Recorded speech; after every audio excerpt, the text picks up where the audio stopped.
Hello everybody, my name is Aksara and today I'm going to be reviewing a book that I can't wait to share my thoughts on, and I hope you really like it as well. That book is Six of Crows by Leigh Bardugo. I've been reading this book for about a few days and I loved it so much.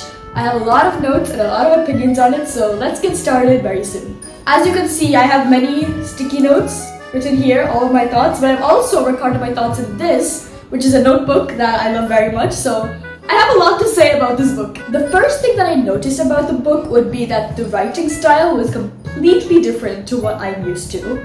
I've read books like Shadowhunters, Harry Potter, and other books that a lot of the writing style, it's a lot of exposition, writing about the characters' feelings and their thoughts. I'm not saying that Six of Crows doesn't have it, but I'm saying it's way less than some of the other books I've read, and it's a lot of dialogue and a lot of descriptions on what's happening in the place, so it took me a while to get used to this writing style, and even now I'm not exactly used to it. I'm still adapting and it's still difficult for me to read.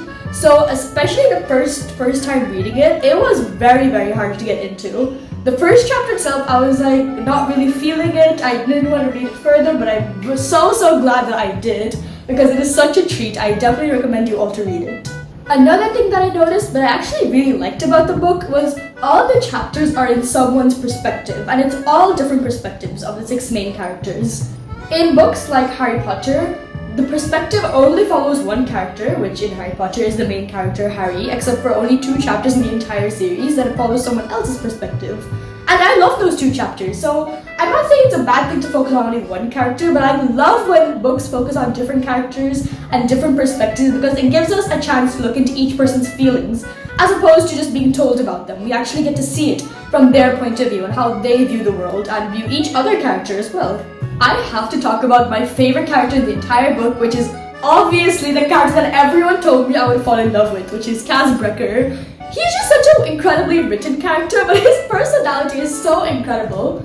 You know, when people first told me about him, they always said about how he's so stoic, so reserved, never shows his emotions, and I really thought it was going to be a very cold character, which I'm not saying he's not, but I was not prepared for how he has literally no chill at all. He is so sarcastic, but just in an incredible way that it never gets boring or repetitive. It's always just so funny each time in a way that you would never expect. Like here's an example.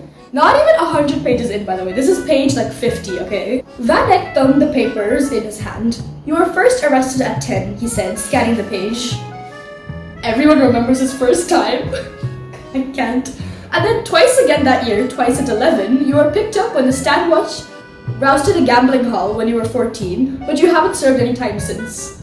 And then Kaz's response, like anyone's response would be, is, "I cleaned up," Kaz said, "found honest work, live a life of industry and prayer." And Van Eyck is just not having it. He's like, "Don't you dare blaspheme."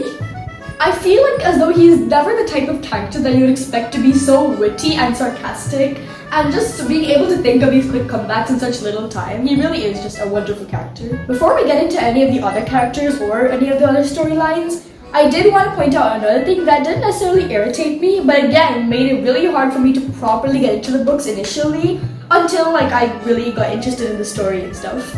And that was, I understand that it's set in a different universe because the names are all so different and not unlike anything we're used to, so pronouncing the names in my head was very hard for me. I don't even know the main places, the names of the main places other than the ice court, which is a normal word, so it's not that hard, but I think Einich comes from a place called Ravka?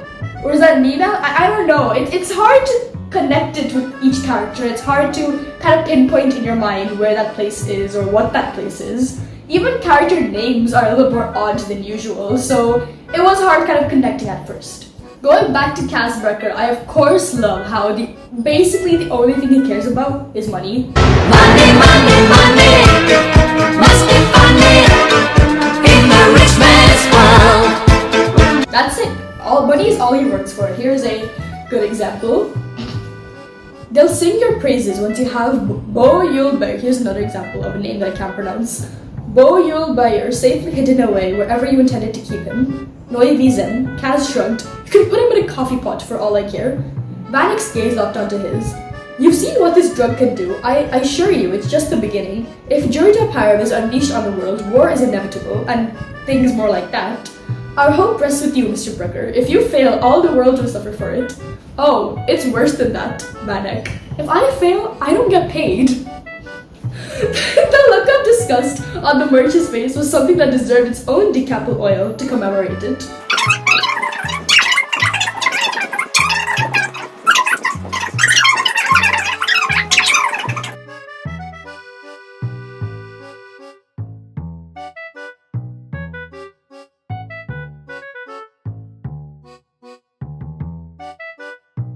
You look so disappointed. Just think how miserable you would have been to discover this canal rat had a patriotic streak. You might have actually had to uncurl that lip and treat me with something closer to respect. He's just so witty, man. I just love Kaz Brekker so much. If it's not clear, I may sim for him. I don't know, we'll see. We of course need to talk about the other characters other than Kaz Brekker. My next main character is Einej, who I love Einej. I think she's my second favorite out of the entire gang. It's not that she's completely strong and only brave, never shows any fear, because while she does have those traits, she can be vulnerable at times when the situation calls her to be, and she has trauma of her own. Like, imagine the trauma she must have gone through being in the part of the pleasure house. Must have been like horrible. But it's so lovely to see how she's grown so much from that traumatic experience when she meets Tante Helene, names I cannot pronounce again.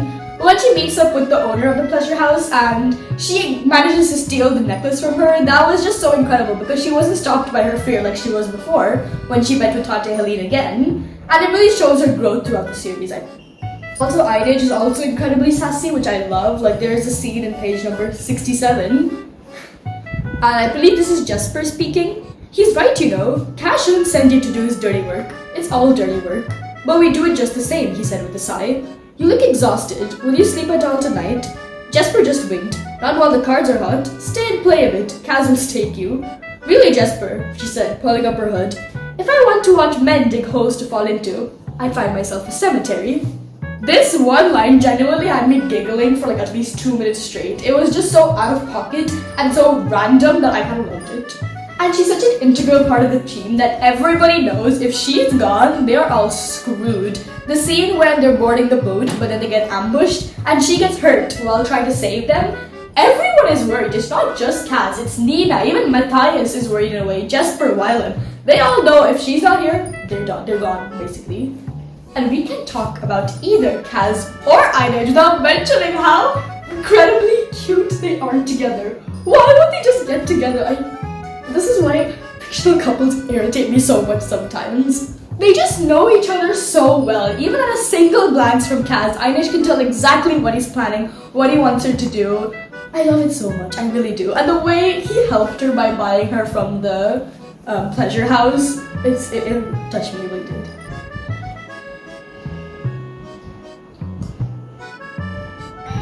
Also, page 72 literally killed me. Kaz, what are you doing? Huh? I don't know if y'all remember what page I'm talking about, but it's basically the page when Kaz Brekker undresses in front of Einej like he doesn't care. Like he doesn't care. You care, bitch. Okay, don't lie. This entire page of page 72 is only about Einej thinking about Kaz as he undresses in front of her. For Saint's sake, Einej thought as her cheeks heated. She lost most of her modesty during her time with the menagerie, but really there were limits. What would Kaz say if she suddenly started stripped down and started watching herself in front of him? Probably tell me not to drip on the desk, she thought with a scowl. Just such a Kaz thing to say, like Kaz would definitely say something like that. And literally the next page, he's asking her to do something and she says, say please, and he doesn't just say please, he says, please, my darling Einej, treasure of my heart, won't you do me the honor of acquiring me a new hat? I get that he's just saying it sarcastically, but my heart soared during this time. Wasn't my darling Einej? I lost it. I started screaming, throwing things around. It was a mess. Okay, I think I've talked about Einej and Kaz enough. Let's move on to the other characters, starting with Nina. I like Nina a lot. I think she's such a fun character. She has a temper, which we love in our women, of course, and she has such a sibling relationship with Kaz that I love so much. Anything he says, she wants to slap him. And he's so slappable. It's literally what she says, word for word. But there's also scenes where they help each other and Nina thinks, oh, maybe he isn't so bad. And then he says something stupid, which makes her want to slap him again.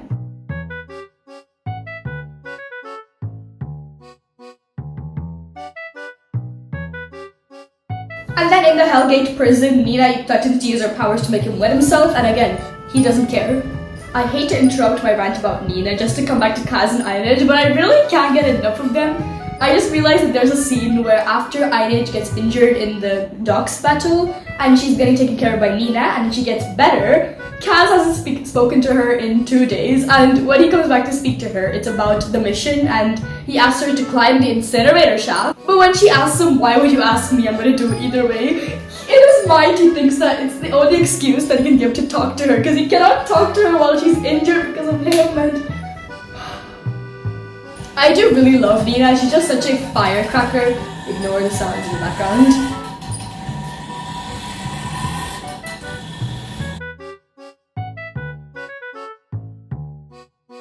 Anyways, we're back. There's a scene where she's getting escorted by, I think his name is Jewel Barum? Jewel Barum?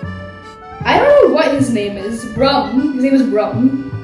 Apparently his name is Brum. But there's a scene where he's escorting her, thinking that she's someone else, but he knows that it's her, but she doesn't know that. She thinks that he thinks she's someone else, and would your mistress notice if you slipped away? That's why we're here, no? To slip away. Then shall we? She smiled and looped her hand over his forearm.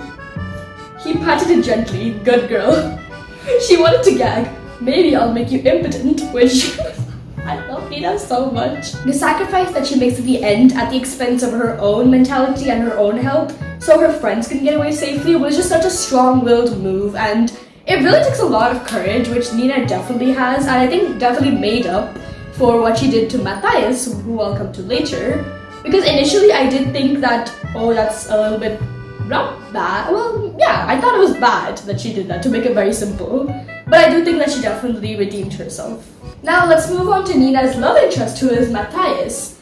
Out of our 6 main gang, I do think Matthias is probably my least favorite. Not that I don't enjoy his scenes, but they are lower paced than some of the other scenes, and I personally didn't enjoy them as much as I did the other scenes, and his character seemed a bit stale to me. That's honestly all I have to say about Matthias. I can't think of anything else to really talk about you guys with him. I guess that his whole backstory of him being a Druskell, I think is how you pronounce it. Please correct me if I pronounce any of these wrong, I'm sure I have.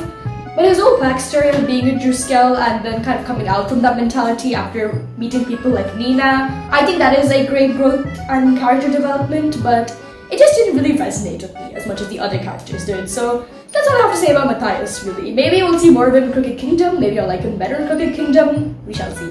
Now we come to another character that I enjoyed just as much as I did Nina, actually. Jesper. I think Jesper is such a fun character, so entertaining, all the scenes he comes in, but he himself does have some character growth and development and his own flaws, such as the gambling addiction, which is such a dangerous addiction to have. You know, it can really cheat you out of a lot of things, not just money but other things as well. I think it was handled in a very good way and it was written very interestingly. One of the chapters is from his perspective, which is actually one of my favorite chapters in the entire book. That entire scene is incredible, and it is a scene at the docks with the gunfire exchange. There's one chapter in specific that's written in his perspective, which I thought was written really well. The action was very interesting and entertaining, and it was just a very fun chapter. I really liked it. I even written it down, so that's how much I really liked that chapter. I like that entire scene in general, with Einaj's perspective, her, protecting them all, her getting injured, which my heart was like, no. And then we see everyone's reactions to it. I think it was a well-paced scene overall. It's probably my favorite scene in the entire book. Also, I might be wrong, but I have a hunch that in Crooked Kingdom that we're gonna get the reveal that he might actually be gay, because I feel like the way he thinks about Kaz initially doesn't seem just like a friend to me, because he really wants to be seen by Kaz and wants to be acknowledged by him. But Kaz always gravitates towards Einaj, which you could see sometimes does hurt his feelings. And then when Wylan comes along, maybe it's just me because I try shipping people, but I could see so much chemistry between Wylan and Jesper. There's a scene in particular in page number 114 where Jesper is complaining to Kaz that Kaz basically put Wylan in charge of him and sent to Wyland to babysit him, basically from her going to clubs. And Kaz does say something that's quite hurtful in my opinion. Jesper says that I don't need a nursemaid, and then Kaz responds with more like a chaperone, but if you want him to wash your nappies and tuck you in at night, that's your business. And it says that he ignored Jesper's tongue expression, so Jesper is clearly bothered, which I do think Kaz is a little bit cruel for that, but I think that's just how his character is, and I love Kaz, so. But I do think that I feel bad for Jesper, of course, obviously. The last character I want to touch on is, of course, Wyland, who is one of the main 6. Wyland is just so cute. Like, I think, not just because he's like smaller than the rest and more like not as buff than the rest and not as strong, but the way he speaks, the little like, how he's not entirely aware with how the like street life works and what it means to be dangerous. Because he had such a comfortable life in his past and was so and lived in like a lot of luxurious places, and he wasn't aware of how life worked in the streets at all. It's so entertaining seeing him trying to adapt to living like one of the dregs and seeing him complaining over some of the things but also trying to learn. It was very adorable to watch in a way. And how all of the dregs initially leave him out, thinking that he's just a weakling, that he doesn't know how to do things around here. But then slowly he proves his worth and becomes a very integral part of the group, which is such a joy to see, and I cannot wait to see how his character goes in Crooked Kingdom, so I'm looking very forward to that. Now that we've gone over all the main characters, I'm going to talk a little bit more about the story and how I think about all the story plots, so let's get into it. The beginning of the book definitely confused me with where the story was going, because I understood there was going to be some heist based on the blurb, but with how the story started with some random character's perspective, which I didn't mind, but I didn't like it either. I thought it was kind of choppy and weird. Again, I'm not saying that it's a bad thing, I just wasn't used to something like that. Especially not in the first book of the series. I don't know what the hell was happening.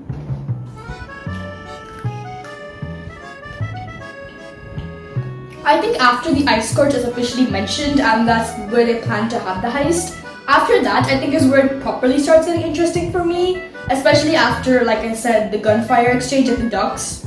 That chapter was my favorite, like those few chapters. So that's where the story really starts kicking off and we learn more about the characters as well. Before that, we're introduced to these characters, but we know basically nothing about them. We know little bits, but that only adds to the mystery. So when the mysteries get revealed, that was very interesting to me, especially, oh my god, Kaz's story was traumatizing. Firstly, getting like a disease is obviously terrible in itself, but then also getting swindled out of money by some dude you don't even know, and then your brother dies, and the people who are putting away the other bodies think you're also a dead body and they put you with them. So you're surrounded by dead bodies for like a number of days. And then to get out of that place, you float in the water with your dead brother as like a floating device and walk swimming that entire way, which is just insane to me. I remember wondering why he has this fear of like skin-to-skin contact. Now I understand. Like as a child, I think he's like 9 or 10 at that time. That must have been horrifying to experience. Oh my goodness. And after learning that, we really understand why Kaz is so reluctant to trust people. Because the few people that he trusted turned their backs on him, like Pekka Rollins. Him and his brother really did trust him. And he just took all their money like it was no deal at all. And we also understand his revenge against Pekka Rollins as well.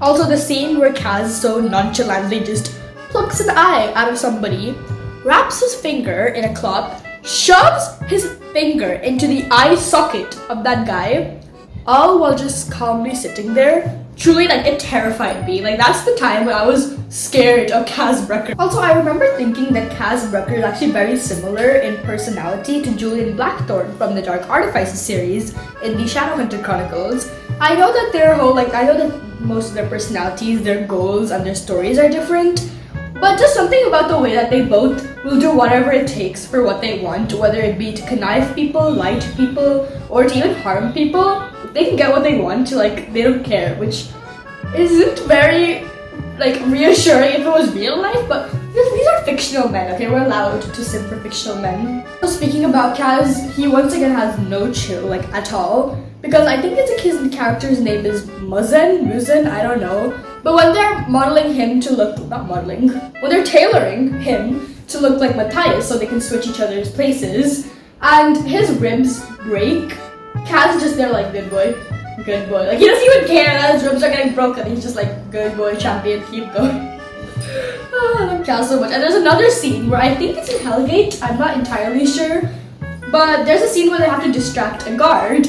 And you know, Kaz, instead of saying something like, oh hey, what's the time? Or how have you been? He straight up disses his mother. He's like, you know what rumors I heard about your mother the other night? And then the guard gets distracted and they take him out, which is such a Kaz thing to do. I feel like instead of asking literally anything, that's what he asks about the guard's mother. Like, really, Kaz? Really? Oh, and we can't talk about Kaz and Einej without mentioning the scene. The iconic scene of when Einej is injured in the battle at the docks with the gunfire. She thinks she's about to die and Kaz comes in to save her and he says, the hand gripped her wrist painfully, forcing her to drop the blade as she's about to kill herself because she thinks a better way to go is to kill herself than to be dragged by some other people, which, Einej, I love you, but why won't you try to kill yourself? Girl, no. Not just yet, Einej. The rasp of stone on stone. Her eyes flew open. Kaz. He bundled her into his arms and leaped down from the crates, landing roughly, his bad leg buckling. Did we win? I'm here, aren't I? He must be running. Her body jounced. Her body jounced painfully against his chest with every lurching step. I don't want to die. I'll do my best to make other arrangements for you. Ah!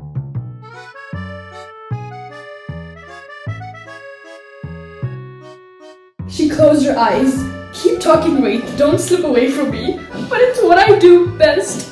He clutched her tighter. Just make it to the shooter. Open your damn eyes, Einej.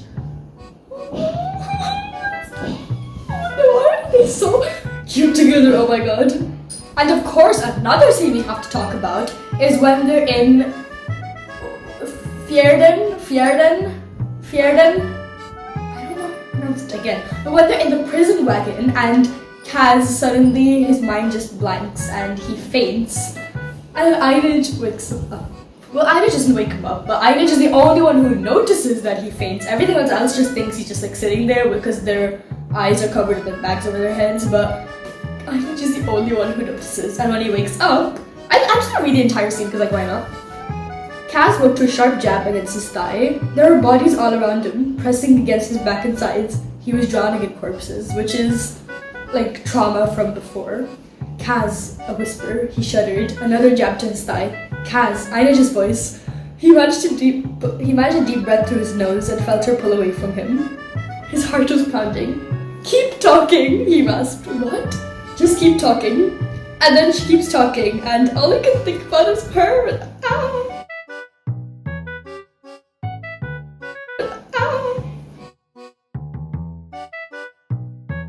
He hated that Einej had seen him this way, that anyone had, but on the heels of that thought came another. Better it should be her. In his bones, he knew that she would never speak of it to anyone. She would never use this knowledge against him. She relied on his reputation. Okay. She wouldn't want him to look weak, but there was more to it than that, wasn't there? Einej would never betray him. He knew it. Kaz felt ill, though he trusted her with his life countless times. It felt much more frightening to trust her with the shame. I know I'm talking about Kaz and Einej a lot, but honestly, like half of my notes are just about them, which I don't mind. Okay, I love them both, and I will talk about them. It's my channel. I can do whatever the hell I want. But there's a scene after they kind of escape from the ice court when they're inside the water. When they're going through the river and they're under the water, Kaz thinks about Einej, because of course he does. If he's dying, obviously he's gonna think about the woman he loves, which he would never admit that he loves her, but it's Einej. Kaz tumbled through the dark. He was colder than he'd ever been. He thought of Einej's hand on his cheek. His mind had gone jagged at the sensation, a riot of confusion. It had been terror and disgust, and in all of that clamor, desire, a wish that lingered still in the hope that she would touch him again. Kaz remembered her perched on the sill of his attic window. Sometimes, during the first year after he brought her into the dregs, she'd been feeding the crows that congregated on the roof. You shouldn't make friends with the crows, he had told her. Why not? She asked. He looked up from his desk to answer, but whatever he was about to say had vanished on his tongue. The sun was out for once, and Einej had turned her face to it. Her eyes were shut. Her Her oil black lashes fanned over her cheeks. The harbor wind had lifted her dark hair, and for a moment, Kaz was a boy again, sure that there was magic in this world. Why not, she repeated, eyes still closed. He said the first thing that popped into her head. They don't have it. Her head. His head. They don't have any manners. Neither do you, Kaz, she laughed. And if he could have bottled the sound and got drunk on it every night, he would have, and it terrified him. Is there anything more beautiful that you could hear from someone that you love? Oh my goodness. Moving away from Kaj and Inez for a second. Did I really just say Kaj and Inez? Moving away from Kaz and Inez for a second, we have to talk about Wylan and the reveal that he cannot read or write. When I found that, I was very genuinely shocked because I did not know that, and learning that his father had been sending letters to him just to be cruel to him, it really broke my heart because Wylan is just so sweet and innocent. He doesn't deserve that at all. I really hate Vanek, not just for that, but obviously for kidnapping Inej, but then just for getting angry for Wylan, which was very sweet. And I think again plays into the chemistry, which only makes my hopes and my belief bigger that they are gonna end up together, so we shall see. And going back to Kaz and Inej, the fact that whenever Nina hears his heartbeat and whenever it changes when he sees Inej is just so incredible. Why won't he admit that he has a thing for her? Why? I feel like Inej just made it pretty clear at this point, but Kaz is just such an idiot. I get that you have trauma, but come on. My guy, what are you doing? My heart broke when Inej is talking about leaving Ketterdam and Kaz says stay, but she doesn't say anything back. I'm just gonna read that scene.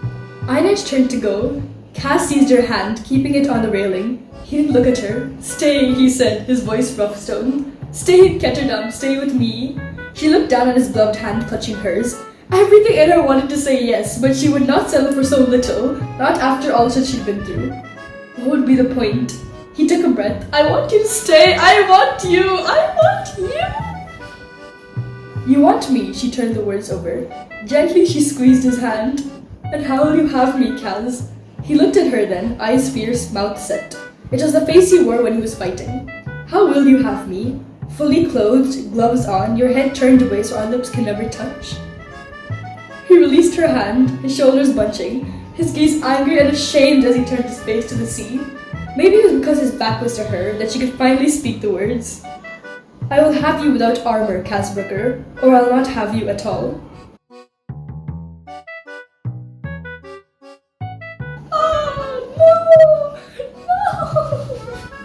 And the fact that at the end, Vanek only knew to kidnap her was because Kaz looked at her when they thought they were in danger. Why is this book so... I want to punch it so bad, but I also don't want to at the same time. Oh, and at the end, when she does get kidnapped, you know what Kaz is thinking? I'm going to get my money, Kaz vowed. That's not how it works. And I'm going to get my girl! Inej could never be his, not really, but he would find a way to give her the freedom he promised her so long ago. Well, that was a fever dream, wasn't it? So everybody, after a while we have come to the end of this review. I really hope everyone enjoyed that, and I will definitely be reviewing Cricket Kingdom when it comes in. I have ordered it and will be coming in very soon. I'll read it as quickly as I can, but while enjoying it as well. And I will give my review right here. If anyone has any other opinions or they think their opinions differ from mine, please let me know in the comments and I would love to read them. Thank you for watching this video. Bye!